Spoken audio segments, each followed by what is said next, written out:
გამარჯობათ მეგობრებო, მოგესალმებით. მოკლედ დღეს არ მიქნება არანაირი პოლიტიკური ლაივი, ფეხებზე მკიდია ნამდვილად.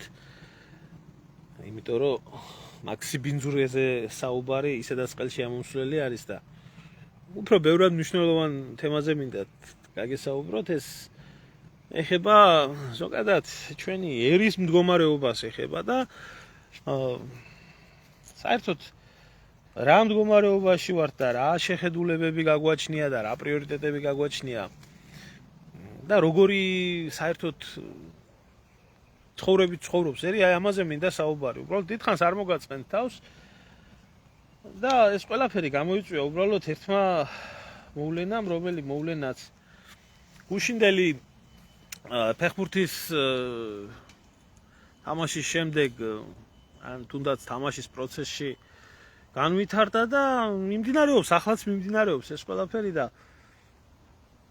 იცი რა, ნამდვილად ვიტყვი, რომ გამიკვირდა თქვა, ტყუილი იქნება, იმიტომ რომ არ გამკვირვებია. არ გამკვირვებია იქიდან გამომდინარე, რომ მე ვიცნობ საზოგადოებას, ქართულ საზოგადოებას, ვიცნობ ჩემ საზოგადოების ასე რომ ვთქვათ, მინუსებს, პლუსებს, ჩემი ერის პლუსებს და მინუსებსაც კარგად ვიცნობ, მეც ქართველი ვარ და ვიცი რა დღეში არის ზოგადად ამათგან განსხვავებით, ეხლა მე არ მაქვს ლაპარაკია ნაცკოცი და ამაზე ნამდვილად ვიცი რა დღეში არის ერი და ეს რომ ეს ძალიან ცუდი თვისება, რომელიც შეთვისებული აქვს ჩვენ ერს, აი ამასთან დაკავშირებით მინდა ესაუბროთ.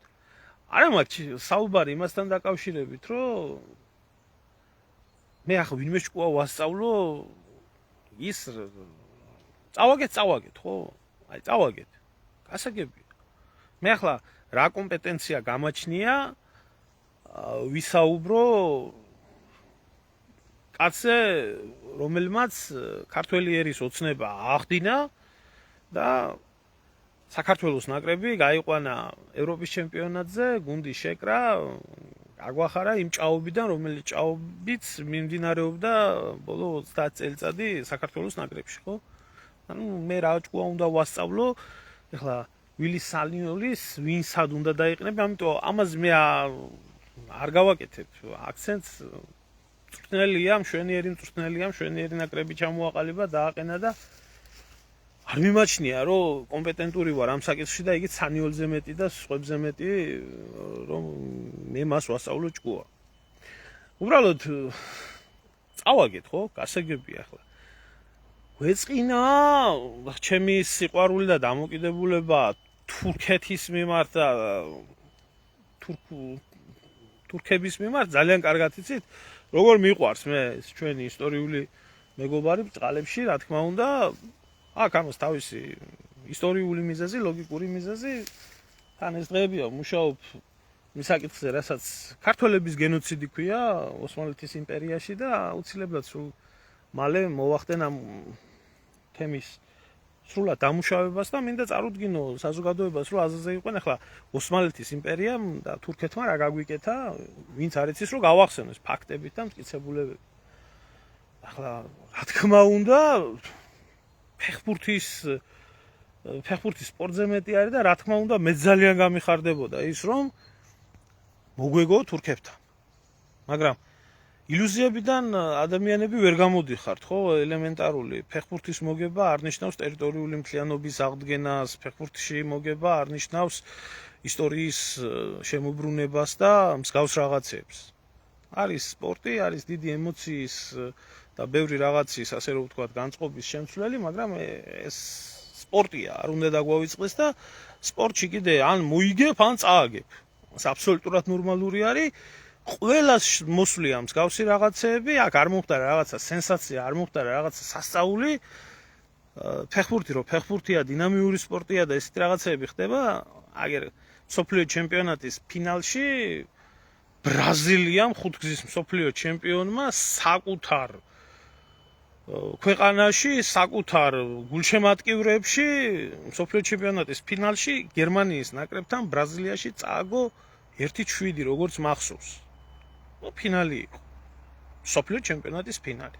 სადაც ახლა ხუთგზის მსოფლიო ჩემპიონ ბრაზილიას შეიძლება მსგავსი რაღაცა დაემართოს, იქ საქართველოს ნაკრებს, რომელმაც ოცნება აიხდინა და უბრალოდ ის კვალიფიკაცია გააჩნია, ახალშექმნილი გუნდი არის და დამოუკიდებელი საქართველოს ფეხბურთის ისტორიაში მხოლოდ და მხოლოდ იმით შეიძლება აღინიშნოს, რომ გავიდა ევროპის ჩემპიონატზე და მეტი არაფერი არ აქვს ჯერჯერობით გასახსენებელი, თუ არ ჩავთვლით იმ საბჭოთა ფეხბურთის ისტორიას, მე ვამბობ ნაკრებზე მაქვს საუბარი, ცუდად არ გამიგოს ვინმე.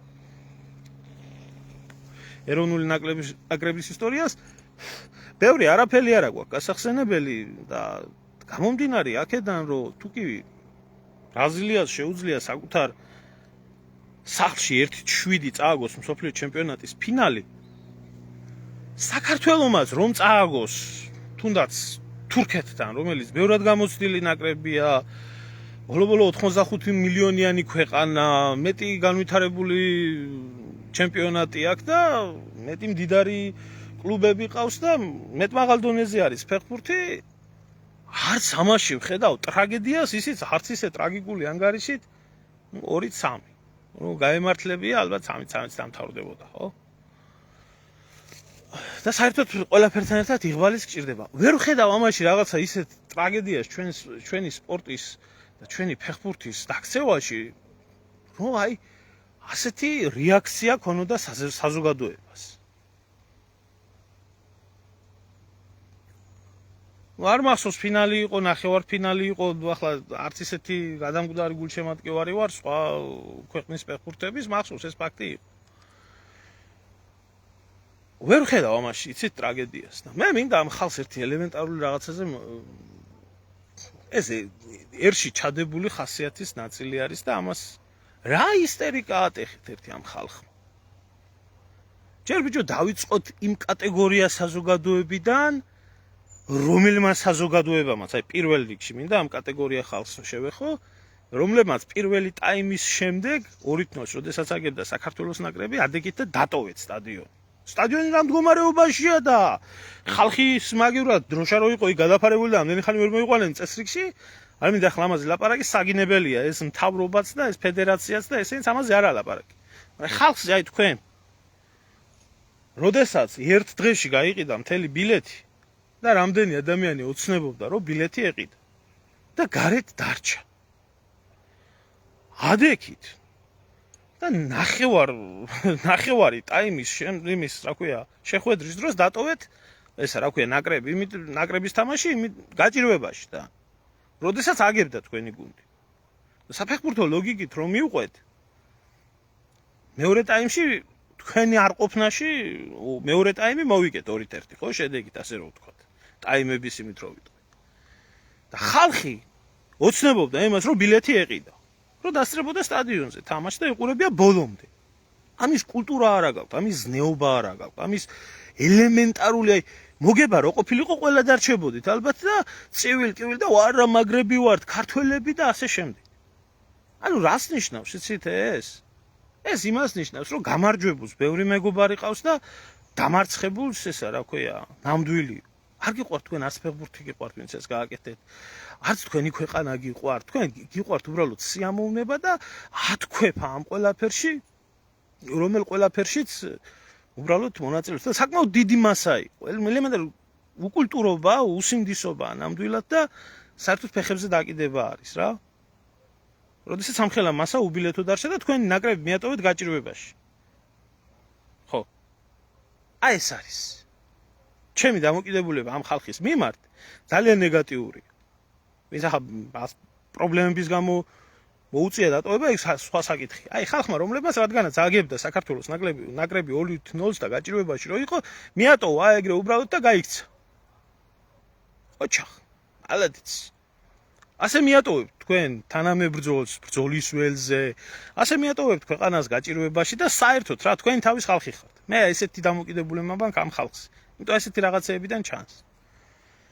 ახლა მეორე რაც შეეხება და რაც ჩემთვის პირადად აი ძალიან გულსაწყვეტი იყო, სოციალური ქსელი გადავსებულია, აჭრელებულია, გადმოჭრელებულია ვილი სანიოლის მიმართ დარცოცხლის გინებით.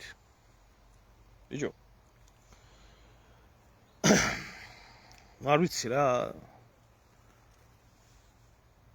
ვიხუმრე უბრალოდ ფრანგებს ახლა კარგად ვიცნობ და ვიხუმრე უბრალოდ რომ ეს კაცი იმდენად გააქართველეს თქო რომ სუდია პიდარას დაიძახა თქო და ამის გულისთვის გააგდეს თქო იმიტომ რომ საჯთან მოდიოდა ემოციური კამათი ფრანგებს საერთოდ ესეთი ემოციები არ ახასიათებთ ნუ ფაქტია რომ ეს კაცი საერთოდ იცვლებს ყველა ქვეყანაში სადაც ხვდები ის სოციუმი გცვლის და ფაქტია რომ ამ კაცმა ისე შეისის ხორცა აქაური სიტუაცია ისე შეისის ხორცა რომ თელი სულით გულით ემოციებით არა ისე როგორც დაქირავებული მწვრთნელი როგორც ერთი ძალიან გულანთებული საქართველოს პატრიოტი და მწვრთნელი ემოციებში გულშემატკივრი და ცრემლიც მოდიოდა თვალებზე ხო ახლა უნამუშო უნდა იყო რომ ამას ვერ ხედავდი და ამ ემოციებში იმდენი ისე გადააჭარბა რომ წითელი ბარათი მიიღო მწვრთნელმა და აუშვეს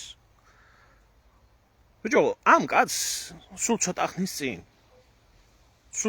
წინ ამ კაცს ლოცავდით და აუ ყველაზე მაგარი და ყველაზე ჯიგარი და ყველაზე ასე და ყველაზე ისე და დღეს ძმაო გამოსული ხარ და ყარ და ცოცხალს აგინებთ თურმე არაკომპეტენტური ხო ყოფილა მერე იძახიან ეს გაყიდული ეს ასე ეს ისე უცოდინარი ამასკნილი იმასკნილი დამხეთ გადაუარეთ ყარი და ცოცხალი ბიჭონერი მაგრები თუ იყავით და ამნაირი ჭკვიანები თუ იყვნენ ყველა რო ყველას ჭკუას ასწავლი და ამდენი ხანი რატო სხვამ ვერ მოახერხა ის რაც ამ კაცმა მოახერხა რა მოხდა აი ორი კაცი გვაკლდა და კვარაცხელიაც იქ იყო სხვებიც იქ იყო მაგრამ აშკარად ეთყობოდა ნაკრებს რომ თუ არ შეიკრება გუნდი და ფეხბურთი გუნდური თამაშია ერთი მერცხალი როგორც გაზაფხულს ვერ მოიყვანს ისე ერთი მოთამაშე ვერ მოიგებს ვერაფერს ხო ანუ შედეგით ისაზღვრება ყველაფერი შედეგით ისაზღვრება ყველაფერი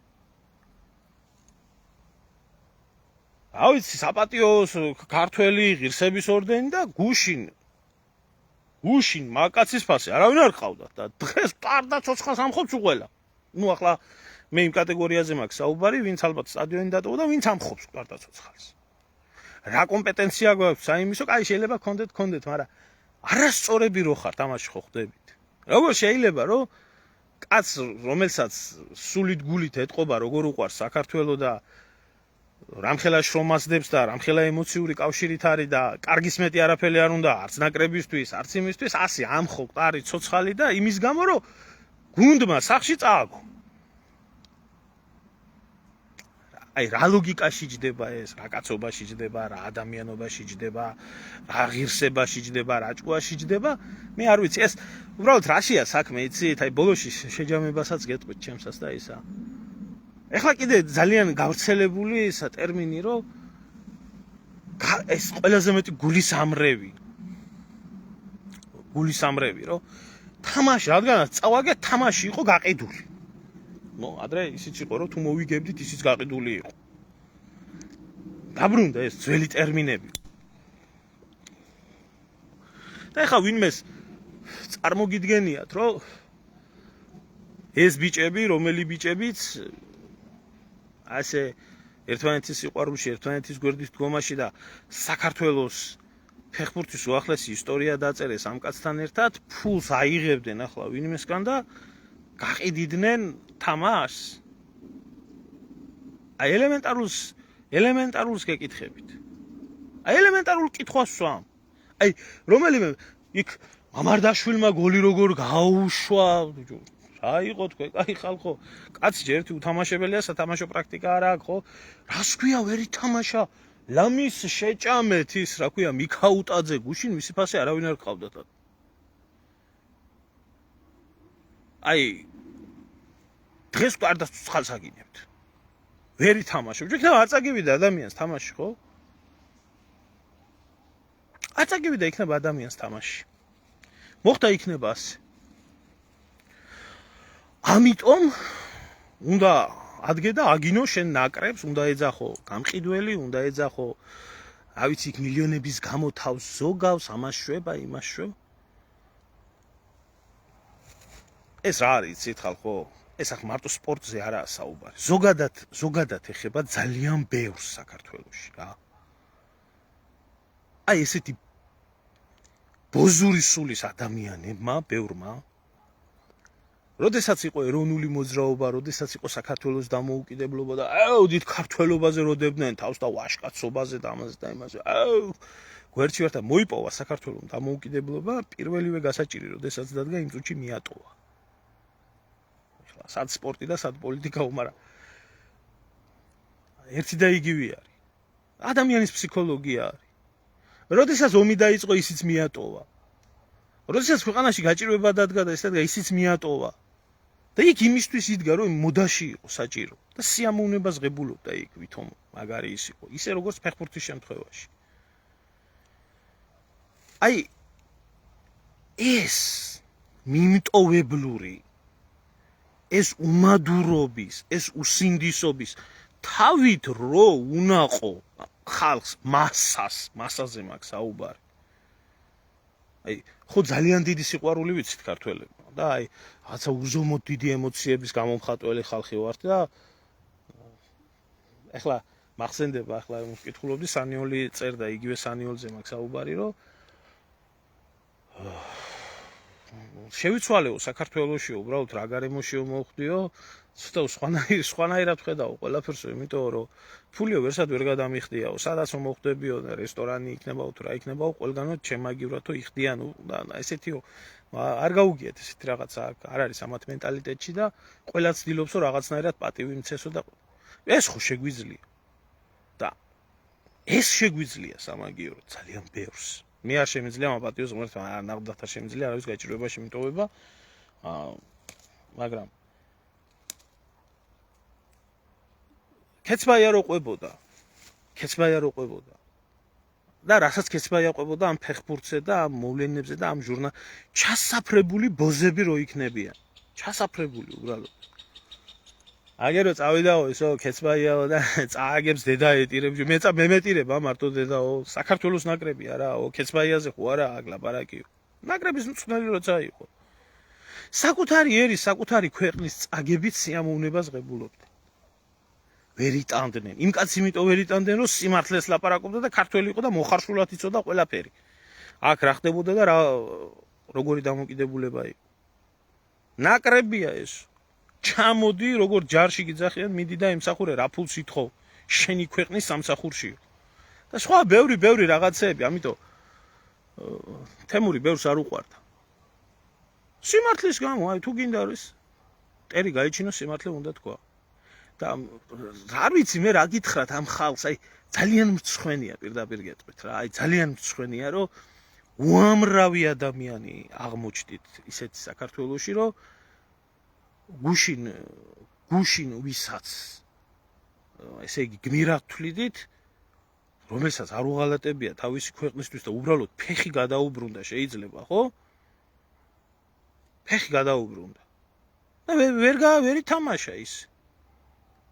100 რო გაგიკეთოს ადამიანმა, 101 რო ვერ გაგიკეთოს, აი ამაზე რომ იქნები ჩასაფრებული და აი იმას მეერთეს რო წამოაძახებ. არა იყო რა მოხდა ახლა კაცო, ხაცა მართლა 10-0 ხო არ წავაგეთ? 2-3 წავაგეთ. ამას ხო ხედავენ ახლა ეს ფეხბურთელები, რომლებიც სულით გულით სიყვარულით თამაშობენ. ამას ხომ გაიგებს სანიოლიც და მისი ოჯახიც და ისიც და ისიც ახლა რომ ასე ამხობენ და აგინებენ მკვდარდასოცხალს და ახლა რა გული უნდა კონდეთ მე ამ ხალხს იგივე ნაკრებში თამაშისთვის, როგორი мотиваცია უნდა კონდეთ. თქვენ გინდათ ვიზია წაუგებელი გუნდი. ასეთი არ ხდება, არ არსებულა. პელეს ბრაზილია აგებდა თამაშებს. არ არსებულა წაუგებელი გუნდი. და მით უმეტეს ანხელა დიდი პრეტენზიები რო გაქვთ, გუშინ წინ დაიწყო გუნდის ჩამოყალიბება, ხან მოიგებს, ხან წააგებს, ხან დადებითი შედეგი იქნება, ხან უარყოფითი შედეგი იქნება, ასე გაჭირვა. აქ რო იყოს 1 და 2, ნამდვილად არ ვიტყოდი, ამას არ მივაქცევდი ყურადღებას. მასას. მე არ შევდივარ რა, არავის კომპეტენციაში. არავის და მით უმეტეს სანიოლის კომპეტენციაში. რამდენით უნდა ეთამაშა, რამდენით არ უნდა ეთამაშა, რანაირად უნდა ყოფილიყო, როგორ უნდა ყოფილიყო და ასე შემდეგ. ეს არაა ჩემი საქმე. კიდევ ერთხელ ვამბობ, იმიტომ უამრავი კომენტარი დაიწერა, შეიძლება ჯანსაღი იყოს ეგ კრიტიკა და მივესალმე, მე არ ვამბობ, რომ ვინმე არ გაკრიტიკდეს, კაცო აქ. ვინცა პროფესიონალმა პროფესიონალი უნდა გააკრიტიკოს და არა საქართველოში აბორძე რო დაიწყოს ვიღაცამ ლაპარაკი, ვიღაცა უცოდინარი ეგრევე ოპერაციას მე ჩავატარებო, იტყვის საერთოდ რო არ ქონია შეხება, აი ესეთ კატეგორია ხალხს.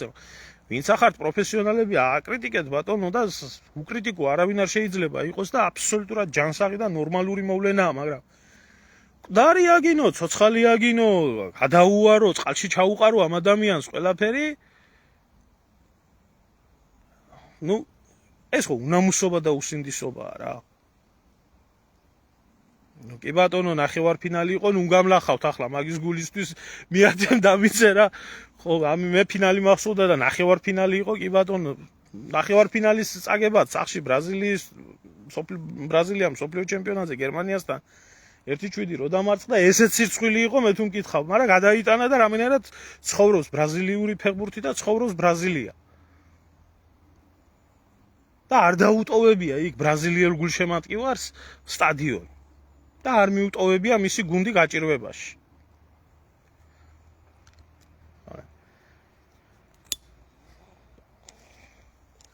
რაღაცნაირად ვერანაირად ვერ ჩამოყალიბდა ეს საზოგადოება, ეს ზისი მაჩვენებელია, იცი? ეს კატეგორია ხალხი არ თulis, არც ნაკრებს თulis მისად, არც სამშობლოს თulis მისად, არავის არაფრად არ თulis რა. ამათ მხოლოდ და მხოლოდ უნდათ მაშინ მისი ქვეყანა, მისი ნაკრები, მისი ყველაფერი, როდესაც რაიმე კარგი მოაქვს. როდესაც რამე უჭირს, მისი ჯდომა უბრალოდ და ტაშის დაკვრა და გამხნევება, თუნდაც დამარცხებული თავისი თანამებრძოლის, თავისი ნაკრების, ეს არ უნდათ. ესეთი ხალხი არასდროს ქვეყნისთვის არაფერს არ გააკეთებენ. და სამწუხაროდ ესეთი ხალხი ძალიან ბევრია ჩვენ ერში. ძალიან ბევრია და ასეთ დროს განსაკუთრებით იჩენს თავს. სანიოლი საერთოდ რო წავიდეს და დაასრულოს საქართველოს ნაკრებში თავისი მოღვაწეობა და ყველაფერი ამ კაცმა მისი სათქმელი თქვა მისი სათქმელი. მისი გასაკეთებელი გააკეთა, მისი დასამახსოვრებელი დაამახსოვრა. ამ ბიჭებმაც და ნაკრების თითოეულმა წევრმა, თუნდაც ტექნიკურმა პერსონალმა. გუნდი იგებს, ერთი და ორი პიროვნება არ იგებს იმას, რა ქვია, თამაში. და იმდენი სიამოვნება მოუტანია და იმხელა სახელი და ემოციები მოუტანია არა მარტო ქართველებისთვის, რა ვიცი, სოფლიო ფეხბურთის ჯანსაღი გულშემატკივრებისთვის, რომ რა ვიცი, ვიღაცა უცხო ხალხი იქნებოდა მადლიერი. რა ვიცი, თქვენ რა გჭირთ? სამწუხაროა.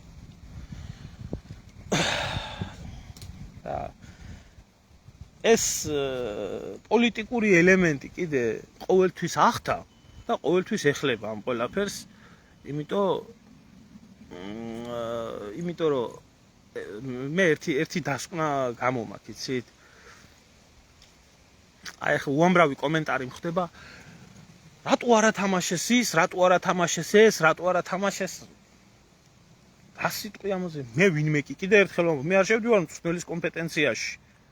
არის მომენტები, აი მაგალითად იყო მომენტები, როდესაც ფეხბურთელებმა თავისი აზრის გამოხატვიდან გამომდინარე იქ ფედერაციის ხალხი გაბრაზდა იქ, ვინც არიან ახლა ხო ეს ქოცები და ესენი და როცა იყო საჭირო გავაკეთე მე ამ საკითხთან დაკავშირებით ესა რა ქვია კომენტარი, მაგრამ აი დღესაც რო პოლიტიზირებას ახდენთ ახლა 35-36 წლის ადამიანი ზოგმა უნდა ითამაშოს, შეიძლება შეცვლის რესურსი არ აქვს, შეიძლება ასე თulis საჭირო. ვის აქვს უფლება რო ჭკუა ასწავლოს, ხო? აი ვის აქვს უფლება ასწავლოს მწვრთნელი იმისთვისა, რომ ის მაშინ შენ იყავი მწვრთნელი და შენ დააყენე ის. როდესმე ორი ადამიანი ორ ბათს რო ვერ ჩააბარებ ისეთ ხალხს გამოდიან და თან ეს ბუჯო ქალები ასე გაგიჟებულები. ბუდუ რატო არა თამაშა, იგი რატო არა თამაშა იქ. მე ერთი რაღაცა მინდა ვთქვა. აი დიაგნოზი რო დაუსვა ამ ყველაფერს რა.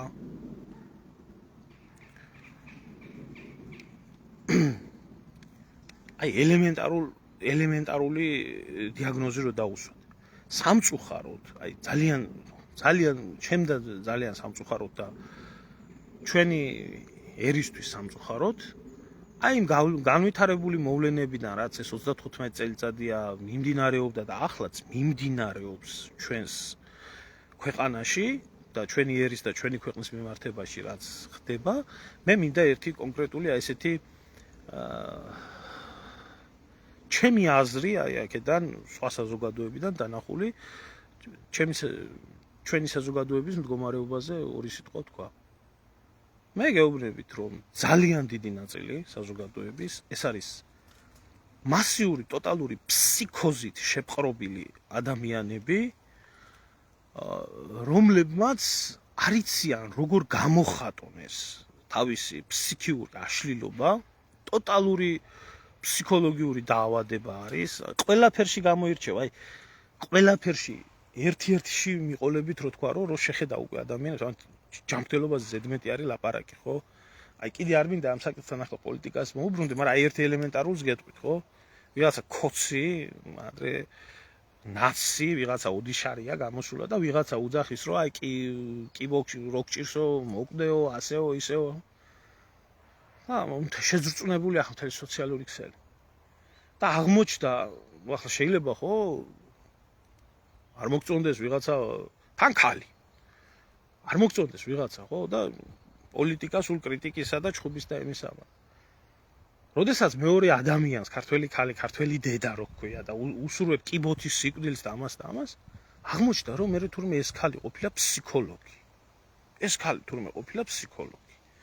და აი ასეთ ფსიქოლოგთან ბევრს მიყავს ბავშვები, რომ ასეთმა ფსიქოლოგმა მათ ბავშვებს უმკურნალოს. ელემენტარულია რა. მე გეუბნებით, ჩვენი საზოგადოების დიდი ნაწილი შეპყრობილი არის მასიური ფსიქოზით. ეს არის გაბოროტებული, გაეგოისტებული, საკუთარ თავზე და საკუთარ ფსიქიურ აშლილობაზე გამოკიდებული მასა,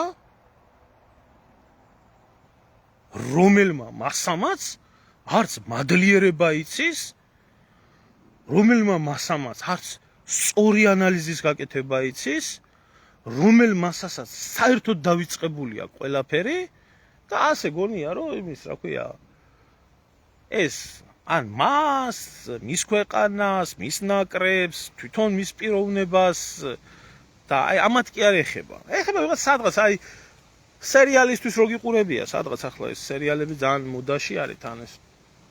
უმრავლესობა ალბათ თურქული სერიალების მაყურებლები იქნებოდნენ. ნუ აი ასეთი შეპყრობილი ადამიანები, ხო და ცუდია. მე პირადად ალბათ როგორც ერთი ახლა ეს არ გამოდის ჩემგან მე რატო და ეს მაგრამ მე გეტყვით რომ აი ამ ასეთი ბიოლოგიური ნაგვების გამო ამ კაცმა რომელმაც ამხელა სიყვარული აჩვენა, ამხელა ემოცია, ამხელა თავდადება, ამხელა ისა რავი რა დაუშავა ვილისანიოლმა საქართველოს და ქართველებს. კარგის მეტი რა გაუკეთა, რომ იმსახურებდეს დედის, ცოლშვილის, დარწოცხლის და ამის და იმის გინებას და ვიცი, მაგაც ალბათ მასიდან რაღაც ნაწილიდან ასეთი დამოკიდებულების გამო ბოდიშის მოხდა ეკუთვნის, მაგრამ ვინ უნდა მოუხადოს, ვინც გააფუჭა, იმან უნდა მოიხადოს, ხო? 1000 ნაგავის გულისთვის როგორ უნდა უთხრა ადამიანს, რომ ყველაფერი გააკეთე ჩემი ქვეყნისთვის, ჩემი ნაკრებისთვის და გაგინებენ, გლანძღავენ არაფრის გამო, იმიტომ რომ გუნდმა წააგო. რაცა ეს ანდორასთან და იმასთან ხო არ წააგო კიდე, ასე სამარცხვინო და იმას. მოკლედ აღარ გავაგრძელებ რა, ერთ რაღაცას ვიტყვი, რომ ძალიან ცუდათაა რა ამ საზოგადოების საქმე. ძალიან ცუდათაა. და საერთოდ უმადური ღმერთსაც არ უყვარდა რა. და ეხლა ვილისანიოლის მიმართებაში კი არა, ხო? აი ესეთი გაბოროტებული ხალხი იყო და ესეთი ბოღმიანი და ესეთი ლაჩარი და მიმტოვებელი ხალხი იყო, რომელიც კლავდა ილიას, რომელიც კლავდა ზვიადის, რომელიც კლავდა კოსტავას და შარაძეს და ასე შემდეგ. და საერთოდ არ აინტერესებდა იმას მომავალი ერის და ქვეყნის.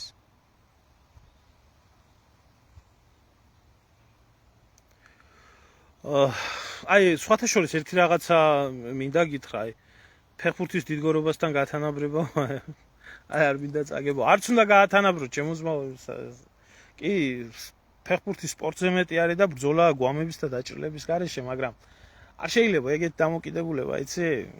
ხვალ მე პირადად ის უფრო გამიხარდება, მაგალითად, რომ მომავალში აგერ ჩვენი ნაკრები ჩავიდეს და გასვლაზე მოიგოს თურქეთში. რა ამაზე რატო არ შეიძლება იფიქროს ვინმე? არ შეიძლება ამის გათანაბრება დიდგორთან. არ შეიძლება, რა თქმა უნდა და მე აი ამ ხალხს სხვათაშორის მადლობა ახალგაზრდა ადამიანს, რომელმაც ეს კომენტარი დაწერა. მინდა ერთი რაღაცა მინდა უთხრა რა. აი ასე რო ავლენთ, აი ამ ვითომ აი თურქებთან წავაგეთ და სანიოლო შენი დედა და კვარაცხელია შენი ასე და ნაკრებო ასე და ბიჭო, აი დიდგორობაზე გამახსენდა. ამნაირი მაგარი თავგადადებული პატრიოტები თუ ხარ. მაგ ბოღმა და მაგ აგრესია და მაგ მიმართულება ვისთვისაც უნდა მიგემართათ აგერ თქვენი ეგრეთ წოდებული პრეზიდენტისთვის დიდგორზე რო ჩავიდა და ქართულ ჯარს არ მიესალმა და თურქულ ჯარს მიესალმა დიდგორობა დღეს და დავითის საფლავზე არ გავიდა და ათათურქის საფლავი კოცნა იქ და თურქების ჩამოსახლება რო აიღო ვალდებულებად და შენჭირიმე შენგენაცვალეთი წამოვიდა დიდგორობა დღეს თურქეთიდან იმის მიმართებაში გამოგევლინათ თუ ასეთი ის გქონდათ რა ქვია პატრიოტიზმი და ასეთი სიძულვილი თურქების და ოსმალების მიმართ. მაგრამ მე დარწმუნებული ვარ ეს ხალხი რომელი ხალხიც აი ესე ფსევდოწივილ კივილს აწყობს აი ესეთი ხალხი არის ესა რა ქვია ვინც თვლიან მე თურქებს სტრატეგიულ პარტნიორებად და გემრიელად არიან თურქებთან და თურქეთთან და ჩვენი ძმა და ჩვენი მეგობარი და ესა. აი ესეთი ხალხი არიან. და მათ მხოლოდ ცუდის კეთება შეუძლია. გამოსულიყავით ძმაო და მოგეწყოთ ერთი რამდენი ხართ ერთი რო გადავხედე აი თურქების გამო რო ვენებს იჭრით. ფეხბურთი წააგეს და ამის გულისთვის იჭრით ვენებს და გუშინ-გუშინზე ბიჭო პრეზიდენტი იყო ჩასული. დიდგორობა დღეს და თურქების საფლავს კოცნიდა და იმაზე არა მოგიღიათ ხმა?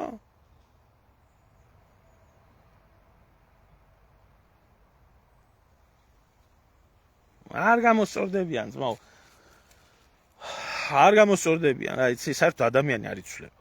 მე ჩემი ცხოვრებისეულმა გამოცდილებამ მინდა გითხრა აქედან გამომდინარე, რომ ადამიანი არ იცვლება. არ იცვლება. ის არის რაც იყო თავიდან რა. ისეთი ამთავრებს ცხოვრებას ბოლომდე.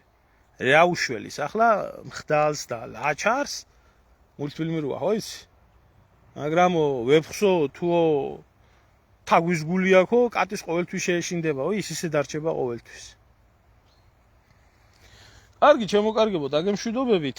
მადლობა ყველას ყურადღებისთვის და კიდე ერთხელ მინდა მე ბიჭებს, მწვრთნელს და მთელ ტექნიკურ შტაბს ყველას მადლობა გადაუხადო ახლა. რაც შეეხება გაბოზებულ პოლიტიკოსებს, რომლებიც ფედერაციაშია თუ იმის ზევითაა თუ იმის ქვევითაა და ინტრიგებში და ჩათლახობაში არის ჩართული, რა შეხება მაქვს მე იმ ხალხთან რომ კოცისთვის ისე მიგინებია როგორც ნაცისტვის. ვინც პოლიტიკას აწყობს ამ ყველაფერს. და ისე ერთ რაღაცას გეტყვით რა, აი სპეციალურად ამრევები რო შემოდიან და იქ უამრავ ეგეთ რაღაცეებს რო წერენ იქ გინდა ბუდუზე, გინდა კვარაცხელიაზე, გინდა იმას. ეს ყოველთვის ასე იყო. და არეულობაში ყოველთვის მტერი იმარჯვებს. და გაგახსენებთ აგერ რომ კვარა ერთი სურათი გააზიარე, კვარა ესქენი, კვარა ესქენი ლომჯარია და ესენი რო დღლოფინობდნენ. ხო, აი ესია. ამიტომ სპორტსმენი საერთოდ არ უნდა ეკარებოდეს პოლიტიკას. და იქნებოდა ყველაფერი კარგად. არა უშავს ჭკუის სასწავლებლად ვარგა ალბათ, მაგრამ ეს პოლიტიკის გარეშე გეუბნები. პოლიტიკის გარეშე. მაგაზე მე არ მინდა ახლა ამ თემაზე საუბარი. აბა მშვიდობა მოგცეთ ღმერთმა და რავი დავდგომოდეს საშველი. მე ვისურვებდი რომ საშველი დავდგომოდეს და ესეთი ნაბოზარი და ჩათლახი ხალხი ცოტა იყოს ჩვენ ერში.